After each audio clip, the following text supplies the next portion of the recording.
Server சுந்தரன்னு ஒரு படம்.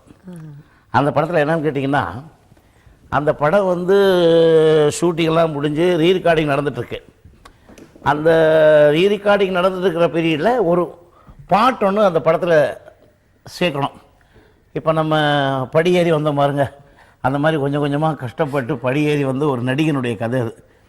வாழ்க்கை படியெல்லாம் ஏறி வந்து கஷ்டப்பட்டு சர்வர் சுந்தரமாக இருந்து அப்புறம் ஒரு நடிகரானதுக்கப்புறம் அந்த நடிகர் ரெக்கார்டிங் பண்ணுறது எப்படி, ஷூட்டிங் பண்ணுறது எப்படி, இப்படியெல்லாம் சித்தரிக்கணுங்கிறதுனால அந்த பாட்டை பட் அந்த மோட்டிவில் முதல்ல கம்போஸ் பண்ணல. ஒரு படத்தில் ஒரு மாபு சாங் ஒன்று சேர்க்கணுன்னு ரீரெக்கார்டிங் நடந்துட்டுருக்கிற பொசிஷனில் கவிஞர் கண்ணதாசன் ஊரில் இல்லை. அதாவது எனக்கு நல்ல ஞாபகம் இருக்குது, திங்கட்கிழமை செவ்வாய்க்கிழமை தான் அந்த ரீரெக்கார்டிங் நடந்துகிட்ருக்குது. வெள்ளிக்கிழமை படம் ரிலீஸு. அதுக்கப்புறம் அன்றைக்கி திங்கக்கிழமை இன்றைக்கி அப்புறம் அந்த ரீரெக்கார்டிங்கை பிரேக் பண்ணி கவிஞர் வாலி அவர்களை வர சொல்லி அவளுக்கு என்ன அழகிய முகன்னு ஒரு பாடல் அதை ரெக்கார்ட் பண்ணதுக்கப்புறம் டிஎம்எஸை கூப்பிட்டு செட்டில் நாகேஷ் பாடுற மாதிரி, அவங்களுக்கு பிளேபேக் பாடுற மாதிரி, நான் என்னுடைய ஆர்கெஸ்ட்ராலாம் எல்லாம் என் கூட வாசிக்கிற ஆர்கெஸ்ட்ரா ரொம்ப ஜோவியலாக ரெக்கார்ட் பண்ணி கிருஷ்ணன் பஞ்சி அவர்கள் தான் டைரக்ட் பண்ணாங்க.